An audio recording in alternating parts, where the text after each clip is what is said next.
Water. Earth. Fire. Air. This is... What were you saying? This is Yip Yip. Hooray! An Avatar podcast.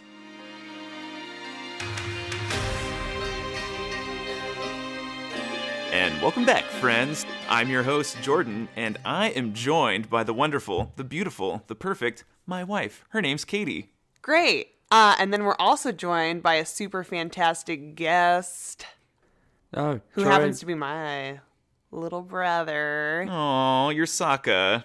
His name's Troy. Hi. Hi, Troy. So tell me, what are your credentials for being on a podcast or to talk about a television show? I literally have no credentials. That's all right. You know, who yeah, does? That's great. That's true. Who does? So today, Troy is an Avatar: The Last Airbender newbie. He knew... How much did you know about the show coming into this? Nada. Perfect. Nothing. I love that. Yes. So the show premiered in 2005. How old were you in 2005, Troy? Math. Yeah, well, I'm 27 now. Were you in junior high? I 6th grade? must have been 6th grade when it first came out. I can confidently tell you that I was a freshman in high school when Avatar: The Last Airbender came out. Well, yeah, Wow. then I was totally in 6th grade then. All right. Wait. What was your little avatar name that you came up with for our podcast? Oh, You said Avatar done right. No, that's right. Avatar done right. So Anyway. the episodes we just watched, Jessica's gone. I don't know where she's at. Right. Maybe she's practicing her earthbending. So what we watched today was the chapter 4, excuse me, Warriors of Kyoshi, where we were introduced to the island of Kyoshi, where the avatar Kyoshi comes from, who's 2 avatars prior to Aang. Avatar before Aang was Roku, a firebender. One before him was Kyoshi, a lady earthbender. She's apparently really tall. Wait. Time out. Did you follow all that, Troy? Not until just now. Good. I missed all those little details in the episode. No, I did too. I mean, this is my 3rd time at it. You watched it twice today. Well, so- that's also true because we thought Troy had seen this episode, and so we watched it before he got here, and then he shows up and says, "Oh, hey, I still need to watch episode 4." So we watched it after he got here too. Oh, man. So you didn't pick up that Kyoshi was the Avatar? I think I just thought she was connected somehow. It's like a cool gal. I definitely did not really understand that she was a past life. So she was an Avatar. It's Right. very important. Right. I'm a slow learner. They have a whole Kyoshi thing that they just came out with. I think they have like a graphic novel prequel series, I think, kind of exploring Kyoshi. Because she apparently lived the longest out of all the avatars. She apparently lived for like hundreds of years. Well, we'll have to check that out. Well, I thought it was interesting because there is a ton of jokes being thrown around in this show, and it feels like it's been like joke, serious, mythology and methodology, and then joke right afterwards. So for a new guy, it's extremely easy for me to just miss that right out of the gate. That's fair. And we did have subtitles on, so there was a lot going for you. And that's I think that says a lot about what the show Avatar is, where they just have a really dense world that they're throwing at you. You're like, I don't know what's gonna stick. Well, Oh, and yeah. it's so intense. It's so intense. But then it's a Nickelodeon show, and so it's quite the combo. So we have Warriors of Kyoshi. Great episode. We meet Suki, presumably the leader of the Kyoshi warriors on the island. We'll come back to her. Next episode we watched, Chapter 5, King of Omashu. Some could argue kind of fillery, but important things we pick up is We meet Aang's- Boomy. We meet Boomy. So far, the only person from Aang's past, I'm not going to say life, because that would mean... Right, from 100 years ago. who is still alive, because his mentor, Gyatso, was a pile of bones. So that was exciting. But I feel Do you like... remember seeing that, Troy? What? when they're exploring the air temple and Aang goes in at the end of the episode and he sees like all the people and he freaks out and like Because his the arrows- Fire Nation had like attacked and like killed everybody. Oh, that must have been in episode 2. Episode 3. Yeah. Must have been. So Troy's homework is to rewatch the entire series so far. That sounds like a fact. So Aang meets his old friend Boomy. They reconnect. Honestly, I was a little disappointed there wasn't more of like an emotional punch there. But that's a testament to the writing, I think, in these early episodes. I feel like they share a nice moment once like Aang figures it out, and it's like boom, and he's like, "Oh, it's really good to see you, Aang. You haven't changed." Maybe they weren't really friends? No, I was picking up on. Some bromance? Yeah, but I feel like Boomy's kind of off, obviously. Well, that's okay. I like that. Yeah. I think they have to pull the punches just a little bit on the emotional spectrum of this show, just due to the fact that it is watched by families and kids included. And I think since it was on Nickelodeon, I could see why they wouldn't want to give it much more of an emotional punch. Just you wait, Troy. You have no idea what's coming for you. I know. This is the new guy trying to breathe life into it, and I'm doing okay. Doing a great You're job. doing a great job. Also, the episode, The King of Omashu, was originally called The King and Aang, which was maybe a reference to The King and I, which is kind of a weird episode title. Whatever.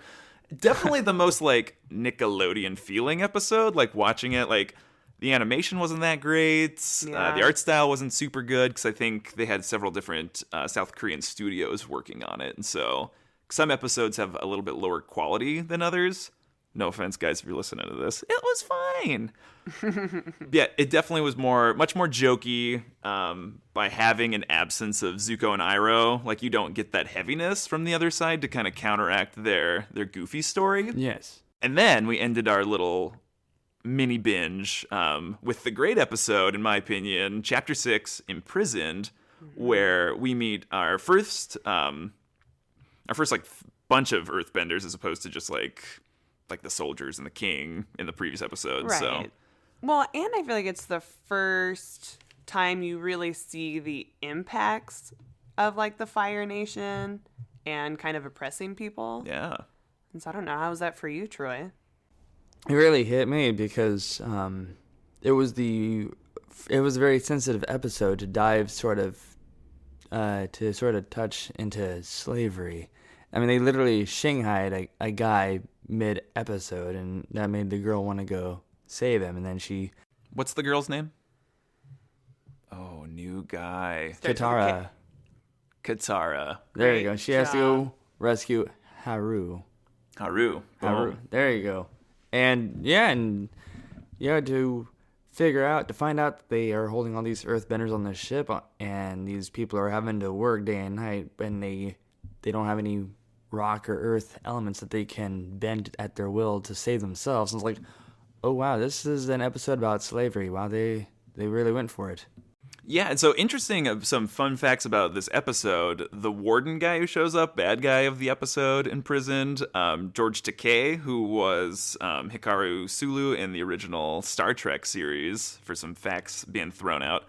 When he was a kid, he and his family were in an internment camp in Arkansas, and then they were moved to California. So he and his family are Japanese, so during World War II, Wow. he was in an internment camp. And so it's interesting they got him to be the voice actor in this episode that's kind of about these like internment, concentration-y type camps.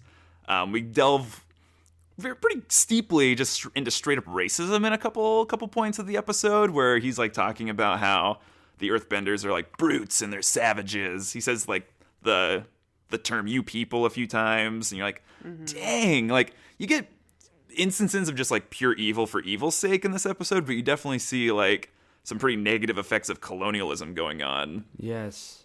Yeah. Pretty heavy.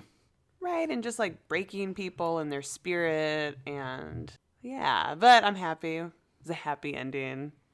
Well, That Katara was- does lose her necklace in a cliffhanger moment. Okay, that's true. So I guess it wasn't that happy, but overall, I was happy. No, and they, like, this little ragtag team have gone and they've kind of restored hope to these people who think that all hope is gone and the Avatar has been broken and there's nothing that they can do, and right, just kind of like, the Fire Nation is under control, and that's how it's gonna be. And Katara really shines in that episode, like, not even just being, like, the mother figure, like, the older sister or the love interest, like, Katara, all of a sudden, she gets her voice, gives a really rousing speech, which she's thrown out some pretty heavy vocab words during that moment. What did that little moment do for you guys when Katara's like trying to rouse the Earthbenders? Well, I always love it because I feel like it's just very inspiring and gets me all emotional. I was trying to keep it together. As we've addressed, Katie is quick to cry. Quick to be moved. Anyway, Troy? This show, I like how Sokka, the brother, keeps making all these sexist jokes throughout the first of the series, but then when it really comes time to stand up and use your voice and not your fight moves, that's the way that he's been raised, Katara comes through every single time. And yeah, to see her once again like use her voice to move a bunch of people that have been convinced that they're slaves, I think that would hit most people in their hearts. And I do love how quickly Sokka's developed. Like, you see him early on in the series. He's sexist. He's a skeptic. He's kind of just aloof. He's being used as comedic effect. And after the Warriors of Kyoshi, when he just gets his butt handed to him by the Kyoshi Warriors and Suki, he's starting to change his tune a little bit. Like, he's not throwing out a bunch of sexist terms or remarks to people. He's kind of mellowing out. You're seeing Sokka kind of develop into a leader. Like, he's the oldest of the three, and so he's kind of taking that role on a little more.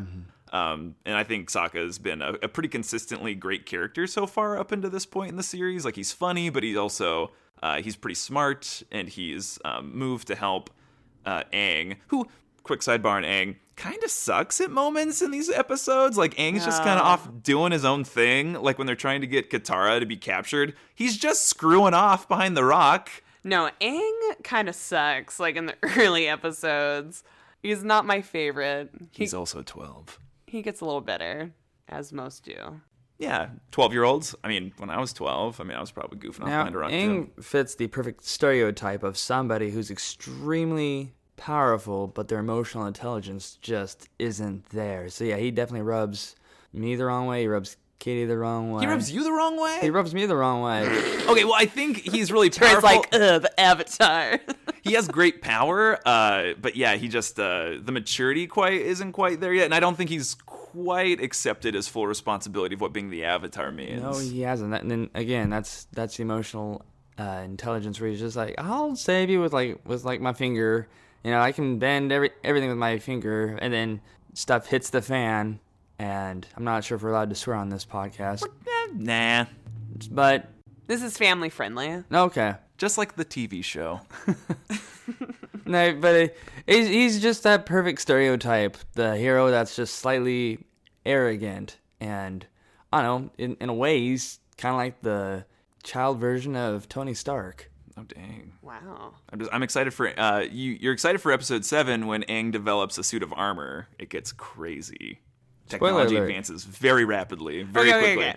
Wait, going back to Suki and Sokka, I appreciate when Sokka can admit that he was wrong. Yes.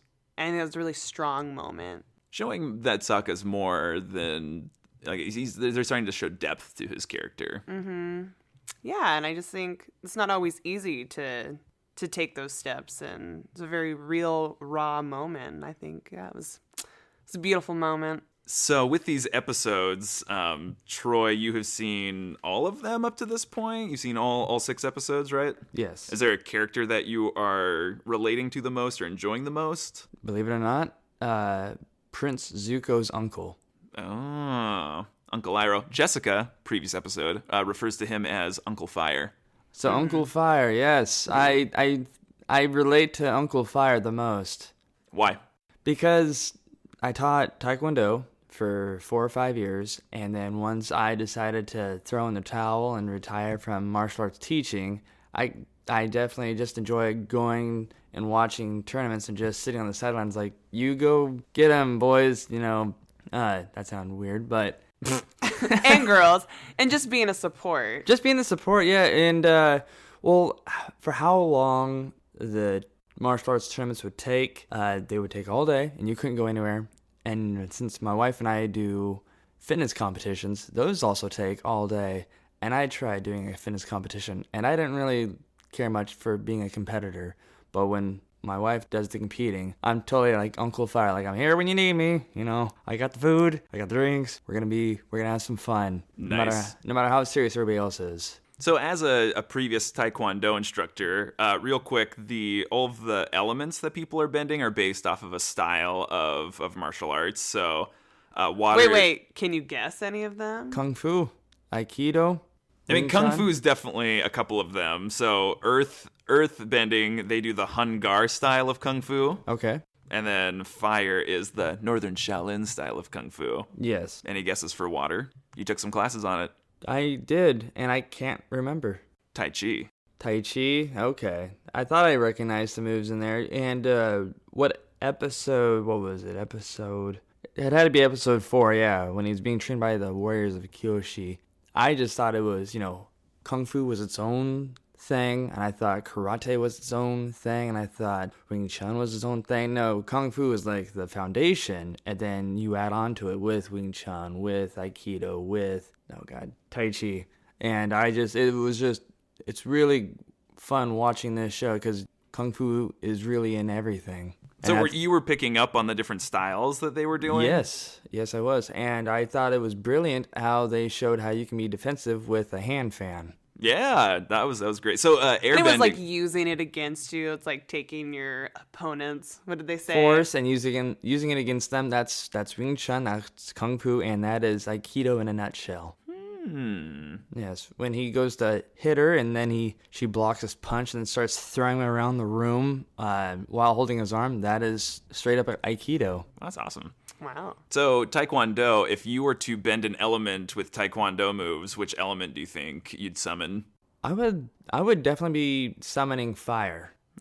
Okay. I feel it'd be fire or water, one of those two. See, maybe a combination, huh? See, I've never taken any martial arts classes. Have you? No. Just watched Troy and gone to a couple really long all-day competitions. She's got the pleasure of seeing me get kicked in the face once or twice. Wow. Always a pleasure. So what was your highest rank in Taekwondo? I became a black belt.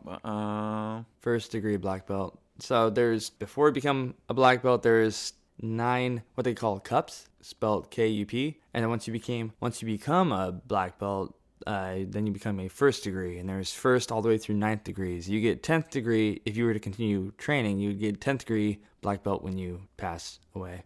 Oh dang! Whoa! Yes. I was hoping like when you bent fire, you become a 10th degree. When you break concrete, you become the 10th degree, man. Oh man! Wow! Yes. Yikes! But no, it helps to have that martial arts background to watch this show. And I can tell you, Aang would be a pain in the butt student. He would be the worst student. He'd actually be on the sideline when he goes to martial arts classes. Katara would actually be great with defense and using her voice. Would you want to teach Zuko? Trying to remember which. Oh, Prince Zuko. Yeah. Good. I think he'd be very arrogant. He'd be the equivalent of a Bruce Lee in class. Nice. He'd want to prove that he was the best. Yeah. Whereas with Aang, he's like I am the best. So I don't have He's to. Like I'm naturally really talented. And I'm like, so. Then sit down. Mm-hmm. When you want to train, I'll train you. Because as the Avatar, he's obviously a prodigy. He's like, I could learn all this. Yes, right. And those are the worst kinds of students you can have. In terms of what style of martial arts air is, it's Bagua, which I don't know what that is. I've never heard of it. All right. Well, we watched something. So the guy who coordinated the martial arts portions of the show, and they worked with the creative team. His name's Sifu Kisu. I'm assuming he's like maybe some Southern California martial arts teacher. Right, probably. So they had a whole featurette where he went through like the different styles that he does, and so I thought it was really interesting that they stayed true to real life martial arts, and for someone like you who can appreciate that and has a knowledge of them, like you can pick that up in a kid's show. Yes. So wait, did you know that was going to be a part of Avatar? Was some sort of like martial arts or like the elements? I did not. I just thought these were people who were just throwing fireballs and rocks and water balls at one another. I didn't realize that they were actually incorporating different formations that would turn out to be recognizable martial arts forms. Water balls? Yeah, have you ever had a water ball? Like it's getting in your hands, you're like, what am I going to do with this? I'm going to throw it. Airball. Okay. Throwing air balls. Throwing air balls. That's what Aang does. The Blazers sometimes. Oh, yikes. Okay, so grouping these 3 episodes together, if you were to rate them on a scale of 1 to 10, 4 through 6. yeah, we're just going to group all 3. All 3 of them. Okay. Wait. We did them individually last time. I know. Do you want to do that again? I mean, these were unrelated episodes. Right. Okay, I'm going to do some take-backsies, even though King Boomy famously says in the episode King of Omashu, there are no take-backsies in my kingdom. We're going to do some take-backsies. Okay. Okay, Warriors of Kyoshi episode. Give me some yip-yips out of 10. 1 yip out of 10 yips. Okay. So 10 yips being the best episode ever. 1 yip being being an not. unwatchable pile of yip. Okay, Troy. Episode 4 gets 8 yips. 8 yips? What? All right. You can't question him. Okay. Katie, give us some yips. Can I get a yip? 7 yips. I, too, match you with the 7 yips. Well, actually, no. I'm going to dock it 1 yip. We're going down to 6 yips because Warriors of Kyoshi has my least favorite frame in the entire series of Avatar: Last Airbender, and it's when Aang realizes the, unagi monsters hanging out in the bay, and he freaks out and hightails it out, and he's got, this distorted, fugly face. He's, screaming out of there. Hate it. Despise it. Yeah, no. I mean, can I take mine back too? I kind of want to do 6 or 6.5. You can do 6.5 yips. It's just, there are parts that I don't enjoy. But overall. Okay, moving on. King of Omashu, how many yips? 6 yips. 6 yips. Katie? 5 yips. 3 yips. It truly was a filler episode. Maybe we should have all. Troy and I scoring too high. It was a filler episode, but I think it's important that you meet Boomy. And that's about it. You see some skills. And I like that Boomy pushed Aang with the little challenges where he's like, I don't want to do this. Giving back my friends. Gonna be really whiny. I love when I whine to get my friends back. Yeah. Don't kill my friends. Don't do that. Right, but it's he pushes him. And I think that's what, where he's like, hey, Aang, the world's changed and you're gonna need to Step up. get it together. Come on, let us leave. Let us leave. There's, Okay. There's some solid jokes in that episode. That's why he said that episode probably had some good jokes in it. There's some solid ones going on. Good chamber or the bad chamber? The refurbished chamber. Which reminded me of Tillamook High School and the new gym. What? Oh, gosh. We're going to do this in the new gym. But the new gym was built in the 80s or something. It was pretty awful. And they had redone the old gym, the main Yes. gym. It was always referred to as the new gym. I'm totally, yeah, okay. So the gym on the east wing, is that the new gym? It's the little gym. And It's the that's new gym. And that's the new gym. Yeah, quote unquote. But Probably. yeah, I was very relatable. My biggest LOL moment of King of Omashu was when they're going down the chute, which was just a ridiculous moment. That was so Nickelodeon. It made you want to ride the slide, right? Which slide? Well, Made you want to ride the slide. the male shoot slide. Yeah. Okay, Yes. but then they're riding it, and they turn around and they see the freaking cart of spears coming up hot behind them. Which I thought, Aang would have, I don't know, powered them further front or No. pushed it further away. Instead, they just completely get off the track.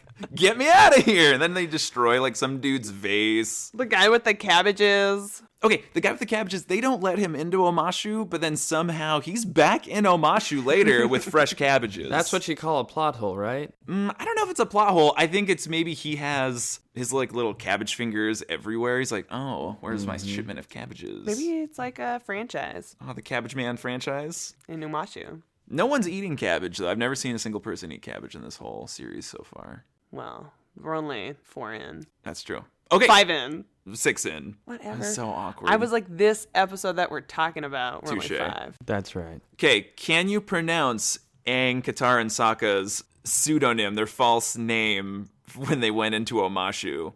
Oh, no way. You gotta try. Presco Eclipse. Okay, your turn, Katie.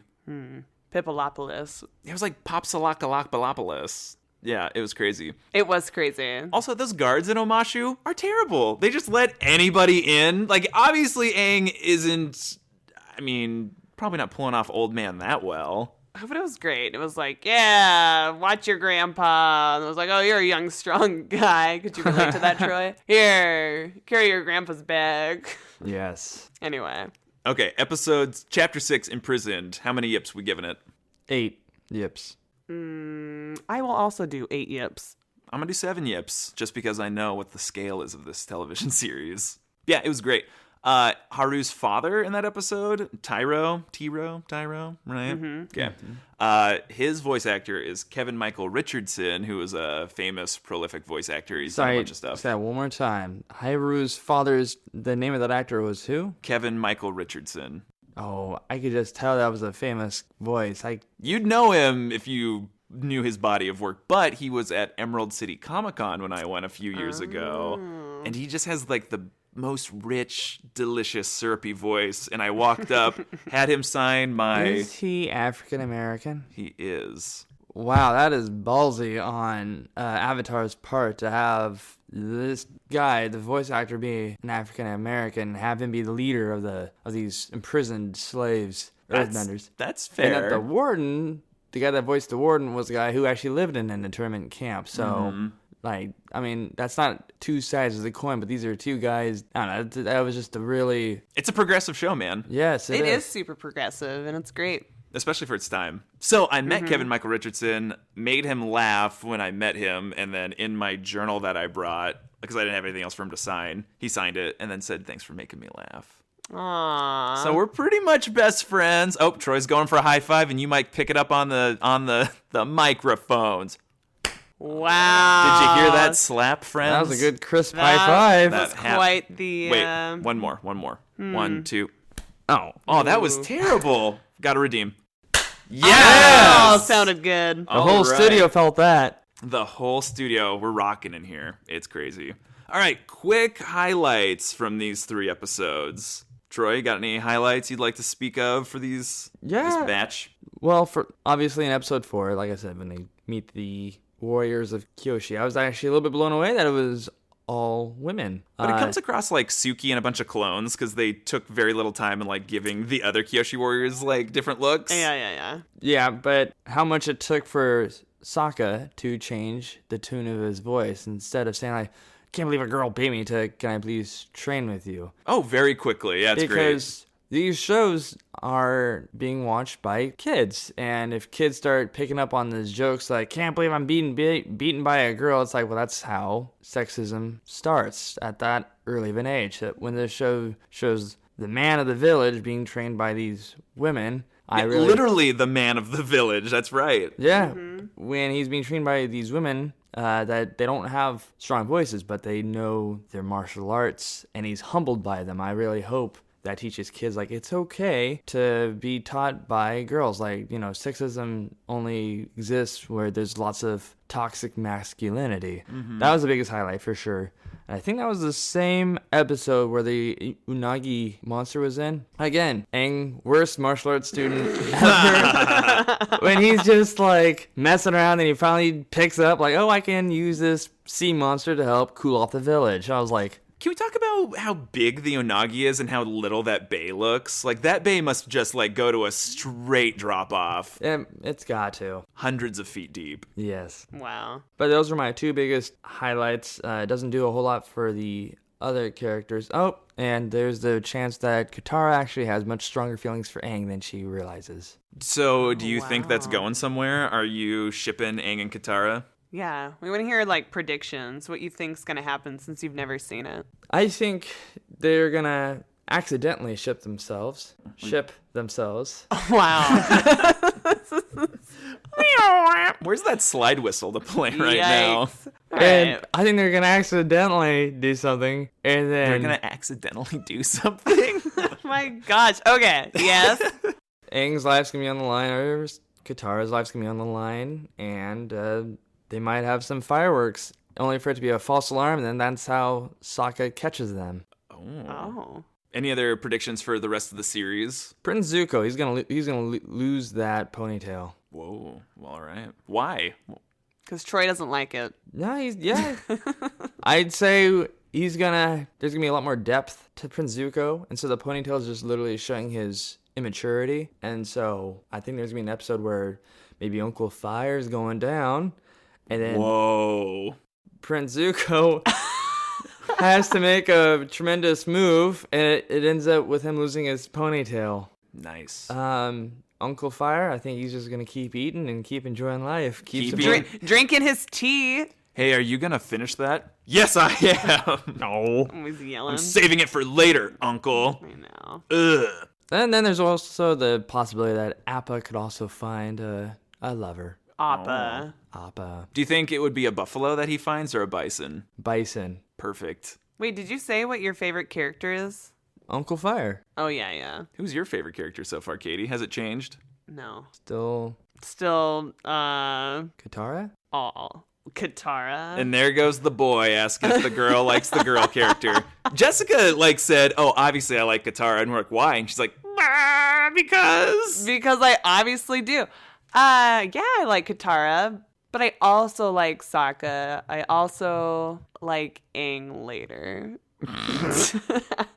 And I like Grumpy Zuko. he's so grumpy. Because I'm all about the anti-hero. Not that he's a hero. Yeah, he's definitely like a villain. He's an anti-villain. That's the best. Right, but he got a little heart, a little bit. He does have a little heart. He's like the freaking Grinch right now. But that's the that's the best thing about the villain of Prince Zuko. Is he really the villain? Because he hasn't really done anything horrible. He did break the wall of the He Southern did break the Water wall, but no, the thing with this character being the anti-hero, he definitely has the most room to grow, even more so than Aang and Sokka. Anti-villain because his goal right now is to capture the protagonist. Anti-villain. I'm saying it right now. I'm staking a little poll right there. All right. Good. Anti-villain, not anti-hero. Yeah. Highlights from Warriors of Kyoshi for me.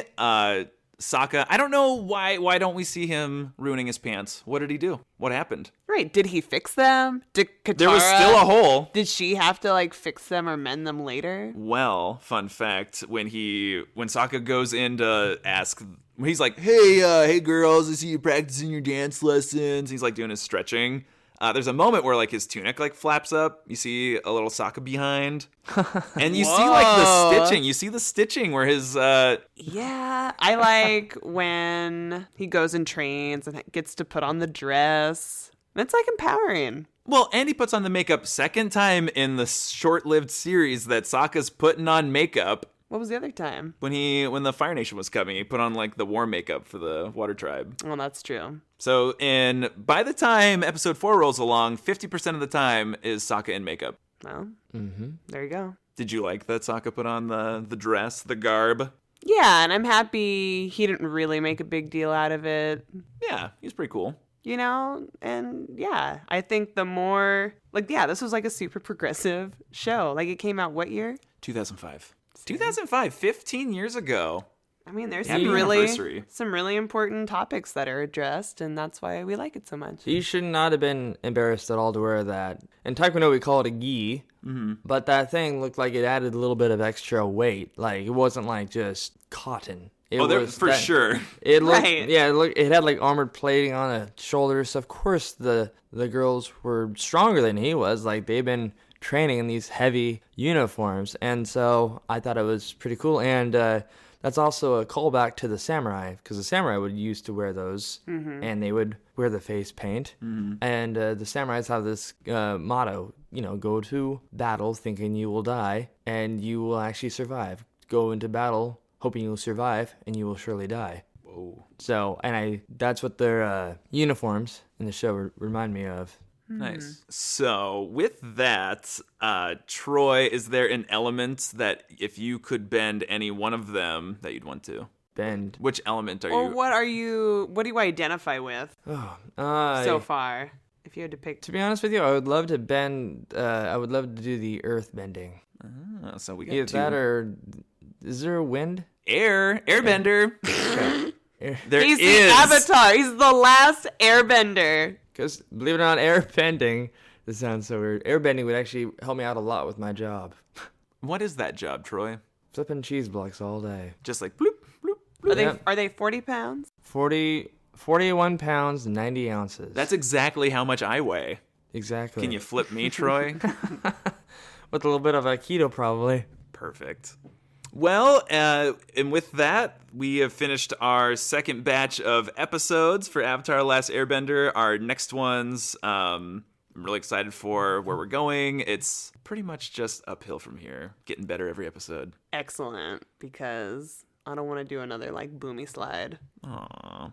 All right, I need guys. Aang to grow up. Yeah, here's to hoping to better jokes and less sexist comments in the show. Perfect. That's right. It's only getting better. All right, guys. Well, until next time. Yip. Yippee.